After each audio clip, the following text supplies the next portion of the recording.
Então, pode começar? Pode sim. Então, primeiro, né, qual o seu nome, a sua idade e onde você mora?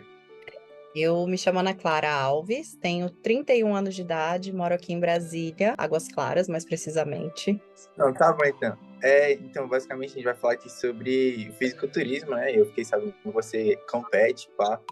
E, assim, queria saber como foi o seu início no esporte. Vamos lá.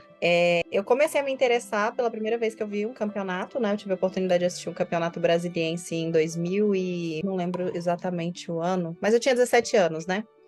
E desde ali Aham. eu me apaixonei pelo esporte. Eu tinha bastante preconceito, né? Achava que era uma coisa boba e tal, muito voltada apenas para o físico, mas quando eu entendi toda a questão da mentalidade que existe por trás do esporte, eu me interessei muito. Só que à época eu não tinha condição de investir, de me dedicar tanto, nem tempo, nem condição financeira, principalmente. E fiquei, né, com esse sonho aí adormecido até que eu pudesse realmente fazer. E aí, quando foi em 2019, eu tenho uma filha, né, de 7 anos. Ah, 2019 eu resolvi começar a me preparar. Participei do meu primeiro campeonato, né, que se chama Campeonato de Estreantes, onde todos os atletas são atletas que estão iniciando no esporte. E fiquei em 15º lugar, na época de 19 atletas, né? Aquilo ali me frustrou um pouco no final de 2020, né, durante a pandemia. Eu resolvi realmente voltar a competir, porque é algo que eu gosto. Eu comecei a ver solução para as questões que eu precisava melhorar, né, no meu físico e tudo. E 2020 também eu descobri uma série de intolerâncias alimentares. Tenho que viver em restrição alimentar, em dieta. Então eu gosto, eu trabalho com desenvolvimento pessoal e há quase 10 anos. Então toda vez que tem algo que é mais difícil, né, digamos assim, uma situação mais desafiadora na minha vida, eu gosto de ter alguma coisa para dar sentido àquilo e fazer com que eu desenvolva ali, né, tenha um bom resultado. Então eu voltei para o esporte em 2020, 2021 teve campeonato, aí eu fui campeã brasiliense, participei do meu primeiro campeonato nacional, que foi o Campeonato nossa. Brasileiro. Fiquei em 8º lugar no brasileiro e foram esses. Aí ano passado também, né? Sou bicampeã brasiliense da minha categoria, que eu sou Caraca. atleta de wellness. É, e participei do brasileiro, fiquei em 8º de novo e 7º lugar no sul-americano. Aí, tem como falar também como é a sua rotina de alimentação? Sim, tem que ter uma alimentação bem regrada, e eu costumo dizer que a minha é até um pouquinho mais regrada por conta das intolerâncias, né? Porque as pessoas acreditam, né? A gente tem muito uma visão do fisiculturismo que a gente chama de old school, né? Que é aquele pessoal do início do fisiculturismo. Se eu não me engano, o fisiculturismo, eu não sei exatamente quantos anos, mas assim, essa consciência da musculação, do treino de força, né? Hipertrofia, ela não tem nem 80 anos direito. E no início do esporte, as coisas eram muito mais, né? Existia-se muito menos tecnologia, muito menos estudo nessa área, né, de abrangência de exercício físico. E hoje não, né? Hoje já se tem muito mais conhecimento tanto da nutrição quanto da atividade física. E aí são coisas que eu permaneço, né? Então não tem açúcar, não tem gordura, não tem essas coisas. Mas eu como, todos os dias eu como arroz, eu como feijão, né? Vou falar rapidamente aqui, resumido, né? Meu café da manhã eu como cuscuz ou tapioca, frango, porque eu tenho intolerância a ovo, então não posso comer ovo.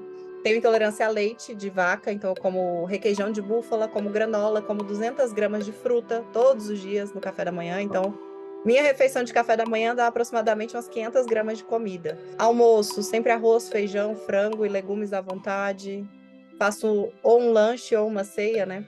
Então, minha janta também repete o que eu como no almoço. Mas é uma alimentação que é uma alimentação muito nutritiva, bem balanceada, não é aquela coisa cheia de exageros e de proibições, né? Eu tenho opções de trocas de carboidrato, de fonte de proteína, é claro. Assim, no geral corta-se completamente açúcar, corta-se, nem tão completo assim, né? Que ainda tem algumas coisas doces. Corta-se as frituras e tenho também refeições livres. Então, para mim, é algo muito tranquilo. Acho que eu como Aham.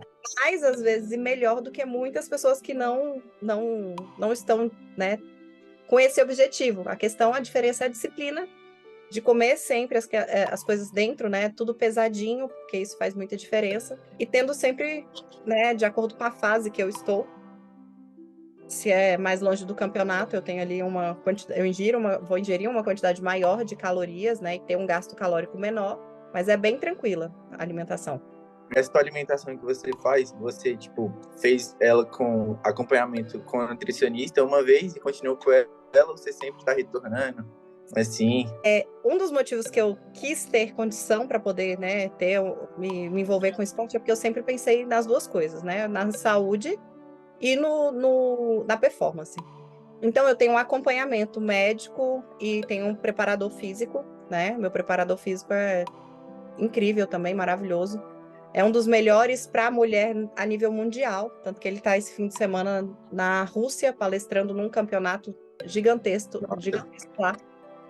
Ele, ele é quem faz a minha estratégia alimentar, né? E junto com uma médica e faz toda a estratégia de manipulados que eu preciso. E eu tenho consulta com ele a cada 2 meses, geralmente, quando chega mais perto do campeonato, mensalmente, né? Tem também acompanhamento de médico, de um outro médico, acompanhamento de personal, tem acompanhamento de fisioterapeuta, é uma equipe bem grande para poder chegar no objetivo. você planeja competir, tipo, fora do Brasil assim ou só aqui mesmo? O meu objetivo, na verdade, é me tornar uma atleta profissional, né? Para ir para grandes campeonatos, competir campeonatos internacionais. O que eu competi ano passado, ele foi no Brasil, mas era um campeonato internacional, né? Que foi o sul-americano. Também tem o Mister Universe, que também é internacional, mas é no Brasil. E os campeonatos mundiais também. Então, esse ano, né, eu classificando no brasileiro, eu vou para o sul-americano, que não vai ser no Brasil, né? E também posso ir para o mundial, que eu ainda não. Só que depende de classificação, né? Em cada campeonato, que é etapa por etapa. Mas sim, pretendo. E para de acompanhamento médico, né, no seu esporte, é nutricionista e o que mais? É um nutricionista, um médico, que geralmente é um endocrinologista, né? É um preparador físico, no meu caso, o meu preparador, que poderia ser um médico também voltado para o esporte, mas no meu caso, o meu preparador, ele é farmacêutico. E fisioterapeuta e personal trainer, né? Um profissional de educação física. São os principais. Você treina todo dia, sim? Tipo, Todo dia, assim. Domingo, geralmente, é meu dia de descanso, né? Mas de segunda a sábado e mesmo nos dias de domingo, né? Porque depende de fases, né? Mais próximo ou mais distante do campeonato, né? Que é o cutting ou booking. Em fase de booking, eu não preciso necessariamente fazer atividade aeróbica 2 vezes ao dia, mas tem que fazer uma vez ao dia. Então, mesmo no domingo, o certo, né? É treinar, fazer atividade aeróbica. E musculação de segunda a sábado. Aí, essa rotina de booking, cutting, o cutting você faz quando você está mais próximo do campeonato? Isso. Ou, tipo, o booking é um momento em que a gente está trabalhando ali para o ganho, né? De volume muscular, densidade muscular, mais hipertrofia. Então, é um momento onde a gente ingere mais comida, né? Um pouco mais de calorias muito limpas, mas é bastante caloria. E para poder realmente aumentar esse volume muscular e essa densidade muscular. O cutting ele começa geralmente de 2 a 3 meses antes do campeonato, né? Onde nós já cortamos ali um pouco, né? Vai sendo gradual, depende de cada estratégia, depende de cada atleta. A quantidade de comida, né? Principalmente carboidrato, aí já diminui um pouco mais o carboidrato e às vezes aumenta um pouco mais a quantidade de proteína e de gordura, depende também de cada pessoa. E aí os treinos também, né? No booking, como a gente tem mais comida, a gente consegue fazer treinos mais intensos, né? Para ter hipertrofia. Então, você tem mais força, você tem mais disposição, você consegue elevar cargas. E no cutting, não. No cutting, você acaba ficando um pouco mais debilitado, né? Porque tá em um alto déficit calórico, que aí já entram mais exercícios, mais tempo de cardio, digamos assim. E aí acaba que falta um pouco, né? De energia mesmo. Então, o treino de musculação acaba ficando... Não fica completamente, tá? Não fica completamente mais leve, mas fica um pouco mais leve. Além dessa alimentação do booking, do cutting, sempre é com suplemento, né? Tipo, creatina, whey. Não importa se tá em booking ou cutting, mas sempre tem que estar tomando. Isso, né? A suplementação alimentar, ela sempre entra, né? Existem pessoas que não fazem uso, é possível você fazer o esporte, né? Ser atleta sem uso da suplementação, mas fica um pouco mais difícil, né? Porque o suplemento, a creatina é essencial, né? Então, todos os dias existe o uso da creatina, glutamina, creatina, BCAA e o whey protein. principalmente de pós-treino, né? Então, mesmo em qualquer uma das duas fases. E também para poder, em algumas refeições, facilitar, né, a vida, porque às vezes é difícil você fazer, sei lá, 6 refeições de comida mesmo, né? Carne. Às vezes nem tem tempo também, né, para fazer uma refeição, né? Exatamente. Então aí entra o suplemento ali em outros horários do dia que não seja o pós-treino, né? A proteína ela entra muito para facilitar essa ingestão. Treinar quanto tempo mesmo? Treinar, vamos lá. Eu pratico atividade física desde adolescente, né? 17 anos eu comecei a fazer musculação, mas ter constância de treinamento e um treinamento mais focado, mais consistente, tem 3 anos, mais ou menos. Antes disso, eu Aí, ficava 6 meses, depois parava, depois voltava e tudo mais. Divisão de treino, no meu caso também, ó, como tudo é muito individual, né? Primeiro que a minha categoria é uma categoria extremamente feminina e não pode ter muito destaque das linhas superiores, né? Então, membros superiores, eles não podem ser muito destacados, não podem ter nem grande volume e nem necessita de se ter muita definição. E eu sou uma pessoa que, com pouco treino de força, eu ganho muito volume muscular de membros superiores. Então, eu fiquei muitos anos até sem fazer nada de exercício de treino superior, né? Quando eu fui ter a consulta com o meu preparador, a primeira consulta, ele avaliou meu físico e ele já virou para mim e falou bem assim, olha, seu superior tá pronto. E aí eu falei para ele, tem 2 anos que eu não treino nada de superior. Ele, então, vamos manter bem pouquinho. Então, no meu caso, eu treino superior quando treino uma vez na semana e o resto todos os dias são inferiores, que é o foco da minha categoria. aí para entrar na sua categoria tem que ter, tipo, um exato peso, tipo, até 70 quilos é essa categoria. Ou Não, é, tipo, porque o que acontece? Como são perfis completamente diferentes, o masculino e o feminino, as categorias que são divididas por peso são as masculinas.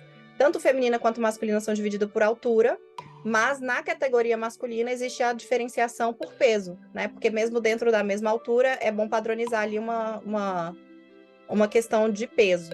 Já na feminina, não, a gente só tem a divisão por altura. E o que precisa ter é, assim, primeiro a vontade, né? Eu brinco, né, com as pessoas, que as pessoas às vezes falam assim, nossa, eu não me imagino fazer isso.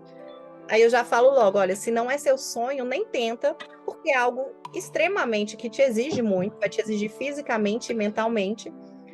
E, e você vai precisar se dedicar de verdade àquilo. E os padrões, né? Cada categoria tem um padrão. No meu padrão, por exemplo, na minha categoria, o padrão que a gente chama é o X.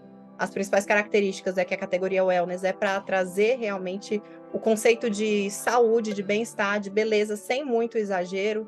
Então, não é aquela coisa extremamente volumosa, também não é aquela coisa extremamente definida. É muito subjetivo, então fica difícil até de vocês entenderem, mas é bem subjetivo mesmo.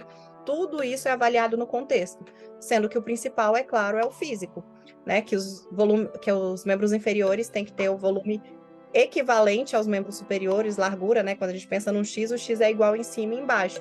Então, é uma cintura fina com quadril e membros superiores mais ou menos ali na mesma largura, com o mesmo volume, com o mesmo volume não, né? A mesma largura, porque o braço nunca vai ficar no volume da perna, mas com mais destaque dos membros inferiores.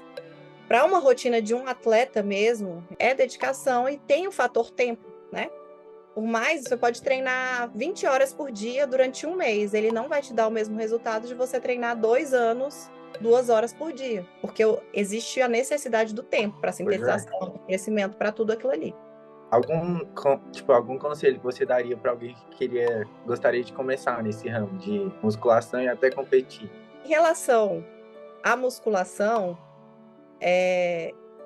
eu gosto sempre de enfatizar que se você deseja ser uma pessoa, né, funcional, independente e inteira, né, lá para os seus 60, 70 anos, é imprescindível que você pratique a atividade física, principalmente a musculação.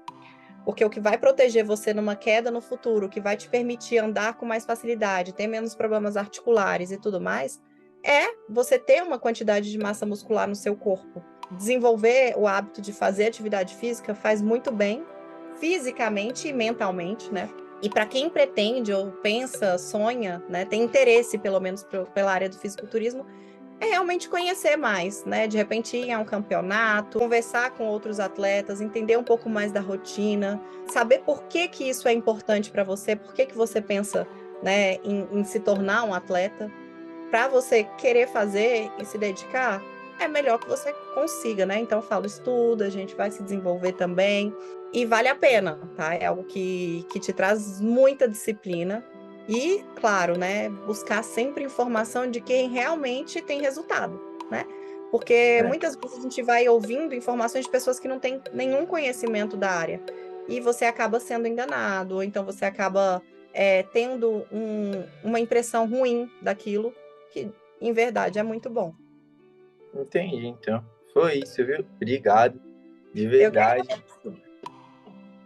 Não, e vale ressaltar, né, que sempre é bom ter saúde, né? Porque o esporte sempre vai trazer saúde para quem o pratica.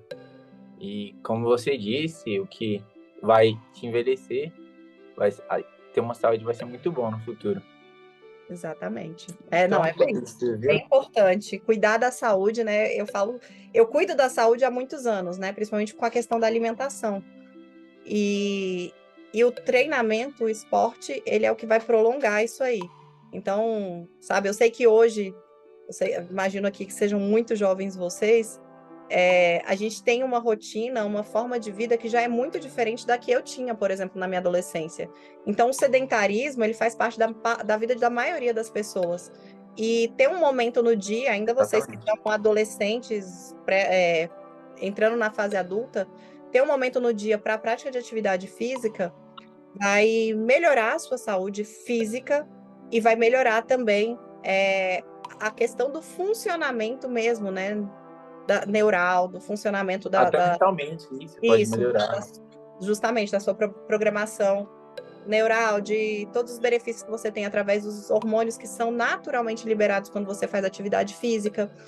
Vai te melhorar a concentração, vai te melhorar, né, o rendimento escolar, vai te trazer mais disciplina para você estudar, por exemplo. Então, o esporte, né, a atividade física, ela só traz benefícios para nossa vida. Não entendi. Então, obrigado, viu, Ana? Ana Por Clara. nada. Aí Obrigada, foi. ótima tarde. Tchau, tchau. Pra você também. Tchau.